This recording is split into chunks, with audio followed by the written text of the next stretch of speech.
Welcome to another edition of Discovery Road with James Nelson and Marita Gallo. Traveling along the historical Mormon Pioneer National Heritage Area, these two are bringing you stories of long-ago pioneers, modern-day artists, characters, hello, Discovery Road, storytellers, and surprises. That's the gossip. I run from. You're killing me, Ed. They're traveling the historic corridor, visiting towns and places of interest. Hello.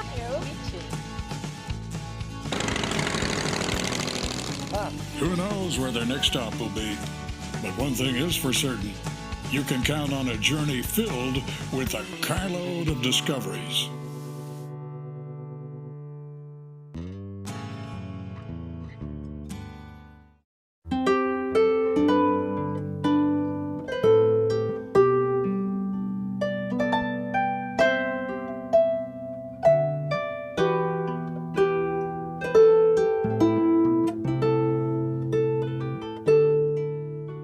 For this episode, we've traveled across the Atlantic Ocean to England, back in time, in a sense, to find the forgotten story of cotton and one family recital worth remembering. Don't let them be forgotten. Don't let their memory fade away. If we let them be forgotten, we're denying their tomorrows and our yesterdays.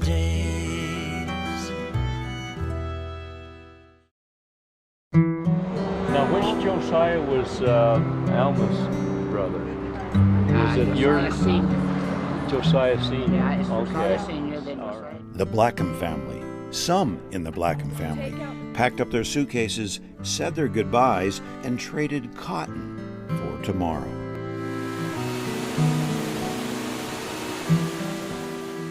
He was a father, she was a mother.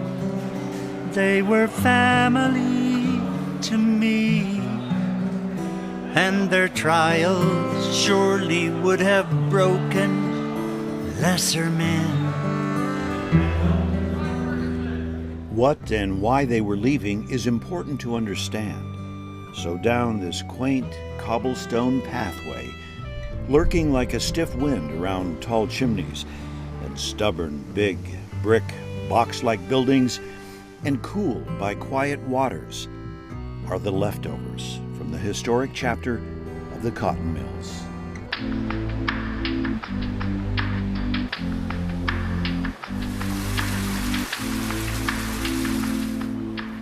It's a bit like stepping through a century-old photograph, invited in by a wilderness cry of dinosaur bone-like creaking mechanics of the cotton mills.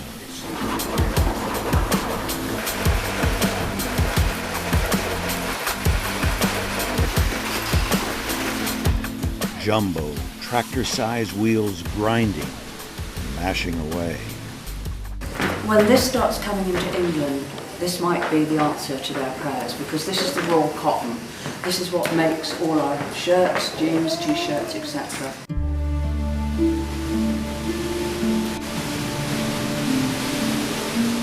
Even with plenty of jobs and all the spinning, weaving, and revolutionary changes in the factories, nothing could soften the harsh reality of the cotton story.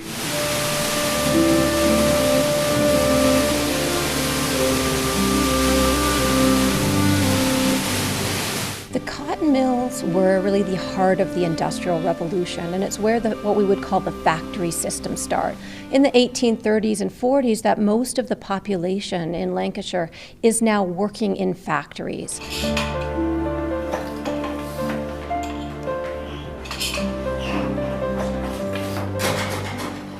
And they're all members of what we would call the working class, and they're earning very subsistence wages. And so this means that the whole family has to be working.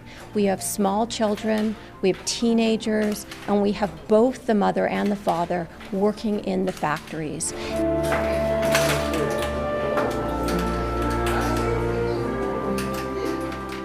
The conditions in these factories were terrible. They were extremely hot places, they were extremely noisy places, and they were very poorly ventilated. And that's significant because that means that they were very unhealthy spaces. And it's critical to note that the pay was poor. The poorest among them, people who would most likely want to leave, didn't have the opportunity to do so. So if an opportunity had presented itself, if there was financial backing, if there was a promise of a different kind of life, people would have taken that opportunity. It's no surprise that many people sought to leave these factory towns.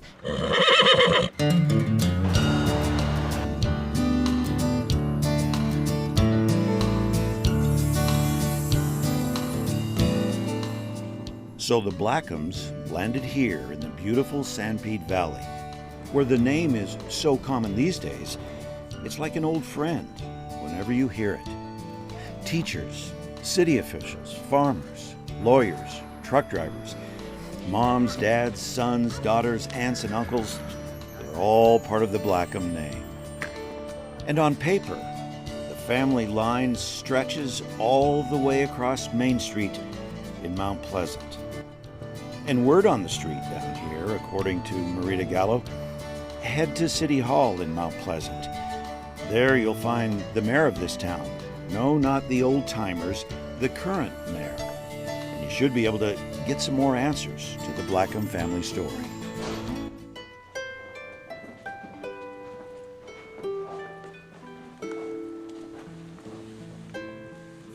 Cotton mills? Where do they fit down here in Sanpete County? I think as I look back, as I read the histories, the cotton mills is the level of support and security that our family had. As meager of pay as they got, working their 18 hours, starting to work when they were very young, probably 8, 9 years old, that's the only way they made money to survive. And I think how it fits in is the fact that they learned to work very hard, and they were very diligent in seeking to do so, everyone that worked there. Again, that's their only level of support. And I can't imagine how hard it would be to leave that icon of the cotton mills for the hope of a future that only they could see in the mind's eye of the church leaders to tell them what it would be like to come to Zion.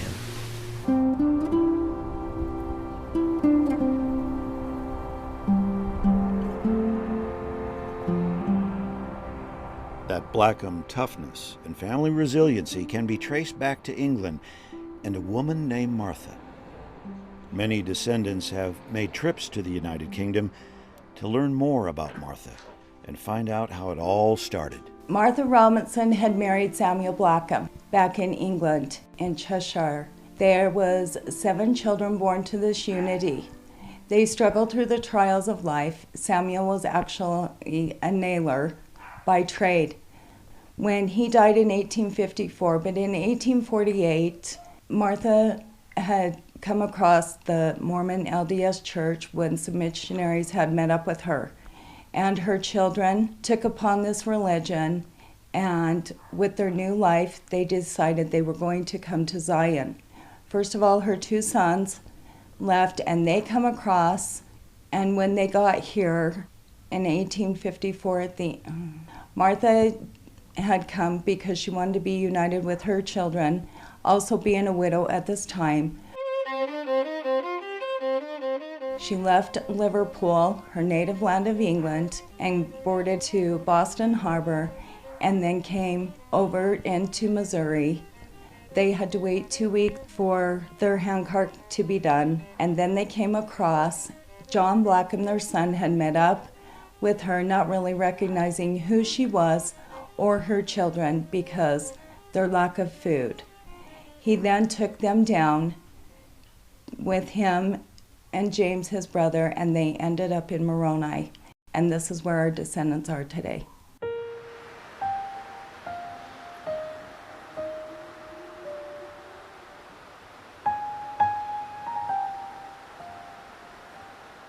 Their hope and desire for the future was around that cotton mill until the Mormons came and gave them a bigger vision to maybe they could have a better life and a better hope.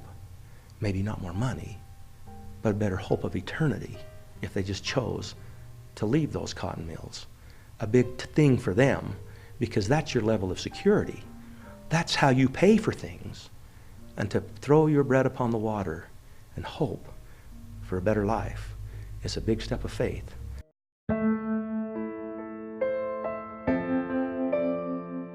I think we all have to learn to be pioneers, to learn how it is to be tough and to take our adversities in stride and to live for others, to live for the future.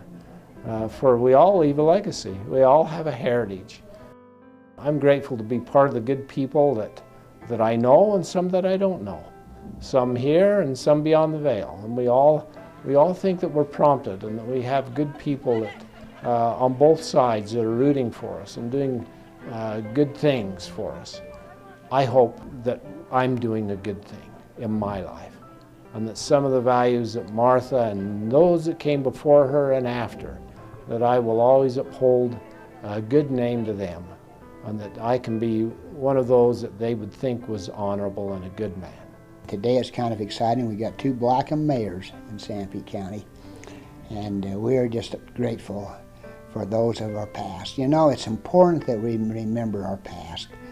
Today, with the new computers and all the information that they can put online, and we're catching the spirit of Elijah. And remembering our roots, and we're taking our kids to Martin's Cove. We're taking our grandchildren, and we're telling our grandchildren the stories of Martha and John and the other members, and so that they remember that. And it is important so that they can pull on the strength of those early pioneers and know likewise when it gets tough they can handle it as well. One thing about Sanpete County, they always said you always want to marry a girl from Sanpete County because no matter how tough it may get, she's always seen it tougher.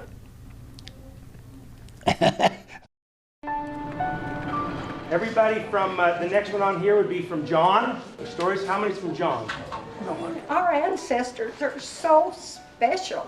Martha Robinson Blackham is an amazing woman. I was able to walk for my great-great-grandma Martha Robinson Blackham at the Pioneer Trek. There was 23 in our family that had come in the Martin Handcart Company. Many of those who lost their sons and their daughters and their babies, I gained a new appreciation for Martha. I could feel her spirit as I walked, and I pulled that handcart. So my roots is Fountain Green, Moroni, and Spring City. If you go to the front line of the cemeteries in Fountain Green and Moroni, Fountain Green will be Guyman's, Moroni will be Blackham's. There were more Blackham names in the Moroni phone book than there were all Metropolitan London. And I just was amazed. My jaw dropped to the floor to see all the connections of the Blackhams and the Morton Handcart Company. Just amazing. And with the faith in every footstep that she took to be able to leave a beautiful place of England, come as a single mother with a strong testimony, and to know that she survived. I think everybody here should be very proud of who we are and what we have.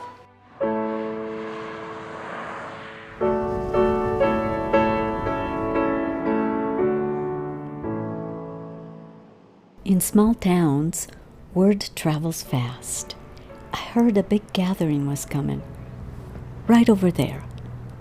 But I was early to discover the past, more history about the Blackhams. In this beautifully restored opera house, the Blackham narrative would continue. But first, some perspective.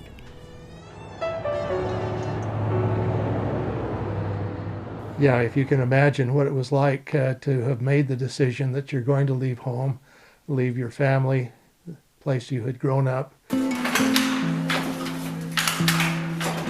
the opportunities or the troubles that you had experienced there, and set off for a whole different life, thousands and thousands of miles away from home. It was really a final decision that was made. They would not see their family again, their parents. Most would be probably dead within a few years. Even correspondence, letters were certainly sent, but very infrequently.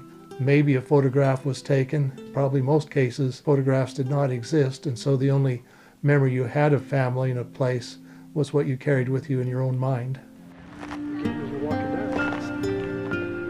Carrying family stories and memories, the Blackhams had a chance to gather and pay homage to those who sacrificed. Okay, here you go. Here's your song word. Looks familiar because he's the... Here you go, get the words to your song. You got some? Come.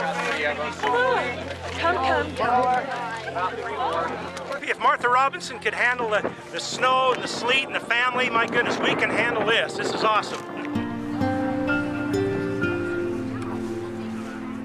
And here a chance to share a moment and sing in the rain and discover why a man named Cyrus Wheelock was so very important to the Blackham family. You can talk about a little bit more, but in a nutshell, he helped save part of our family in many ways. He was one of the missionaries that baptized Sarah, one of the daughters of Martha Robinson. He baptized and confirmed her. He was the one that gave her the blessing that miraculously healed her. It was probably one of the issues that happened when the family came into the church. So, Mayor Blackham, who is Cyrus Wheelock? Cyrus Wheelock helped in a very significant way to bring our family into the church and given them the hope and the desire to come to, quote, Zion, and also helped save them a second time by helping them physically make it here and not be a statistic along the way of that ill-fated Martin Handcart Company. And the third thing where he was really significant to our family is because of his desires to settle in this great valley down here in Sanpete County with the direction of Brigham Young. Many of those saints that he actually helped bring into the church settled here with him, of which our family did. Martha Robinson, James, John, Samuel later, and others settled right here in Sanpete County in Moroni. And that's who Cyrus Wheelock is. He's a significant soul in our family, helped bring us not only here, but to this most beautiful valley in the entire planet, in my mind. He later was the head of the wagon train that brought James into the valley in '53, and he was also part of the game that went back to save the folks in Martin's Cove, and some of the stories that you know about Martha Robinson, her family, and John going back. John was with him when they went back to help them come through Immigration Canyon. So in many ways, this wonderful missionary did so much for us, and we have such a legacy of thankfulness for him and what he's done. It's so appropriate. You got to look at this headstone. I think it's one of the most beautiful in our cemetery. A beautiful parted veil. That's when you leave this life going into the next. And what a wonderful honor that his family gave to him. Just simply his name, when he was born and when he's died, and the very bottom phrase, he was a good man. What more could you say about one person who really blessed our lives?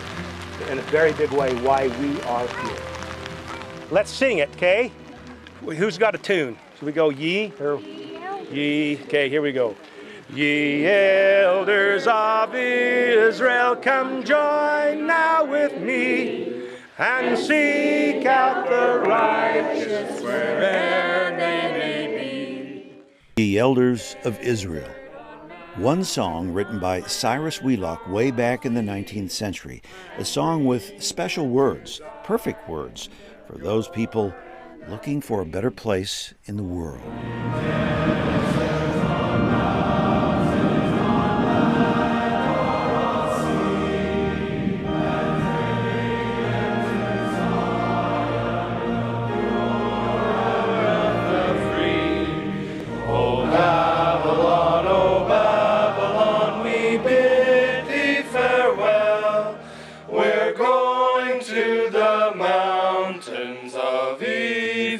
To dwell, we'll go to the poor. There they are, singing again, indoors this time.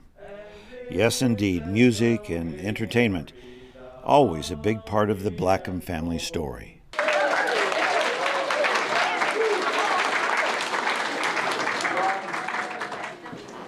Well, Here's the violin I made mention to you about.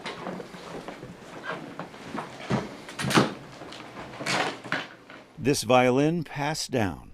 It had been handmade as partial payment for a newlywed couple to get a start in life. Was the payment for Mr. Larson's share of the home value. A gift, now a family legacy.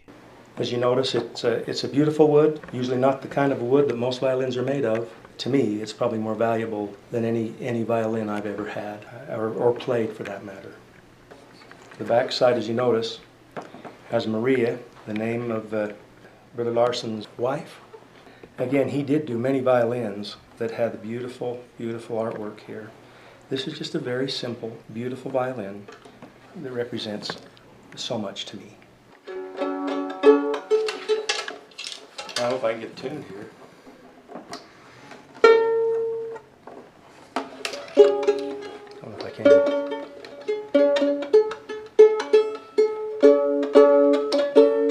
Come on. I haven't played for so long.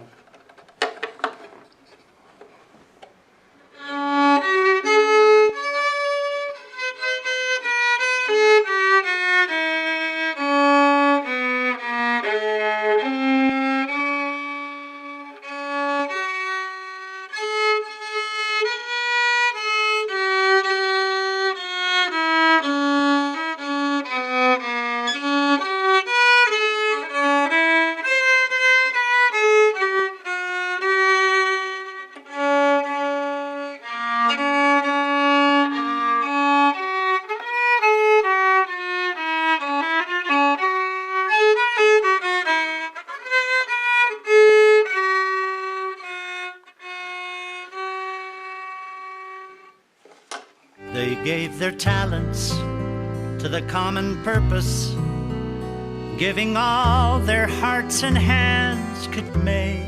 Say hello to Clive Romney, holding on to his ancestry. That ocean vessel there, a symbol of the voyage his family made. Don't let them be forgotten. Don't let their memory fade away. His family and the journey from England to America is all part of Clive Romney's passion and drive. He knows music, and he knows the stories. He keeps grappling with song words to tell the stories about families, like the Blackhams. So important things are never forgotten. My passion for pioneer stories is a harsh taskmaster at times. It drives me in ways that make me sacrifice in other areas that sometimes it's not all positive, but I have a passion for pioneer stories, and so I have to follow it. Then with a lurch, the wagon skidded down the chute, banging against the walls and bouncing over rocks in the ravine. I was straining and pulling back with all my might. The reins were ripping up my hands. I'm not happy if I don't. Hear the wind call our name. And that passion then comes out as I process experiences. My passion comes out in music and lyrics. Forgive me if I'm out of breath. I've been chasing around all morning. Seems old Bossy wandered off without one moo of warning.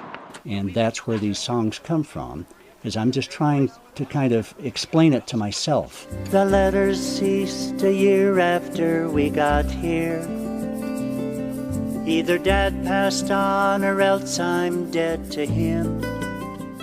And tell me why I feel this way about these stories and about the ancestors who left me this legacy of dedication and ingenuity and conviction and compassion. And so that's why I do what I do, and I'm just happy if somebody else relates to it in a similar way.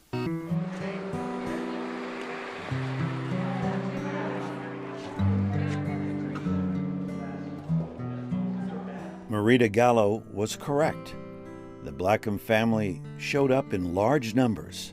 And so that's the story of this song. He was a father, she was a mother. They were family to me. So in the end, it seems, the Moroni Opera House, a fitting finish to the Blackham Chronicle. And their trials surely would have broken lesser men, but they endured them, overcame them, leaving me a precious legacy.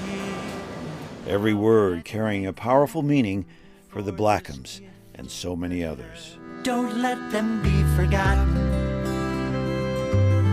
Don't let their memory fade away. If we let them be forgotten, we're denying their tomorrows and our yesterdays. The Blackhams and a song, their story across the water, and a wonderful way to never forget. Don't let them be forgotten. Don't let their memory fade away. If we let them be forgotten, we're denying their tomorrows and our yesterdays.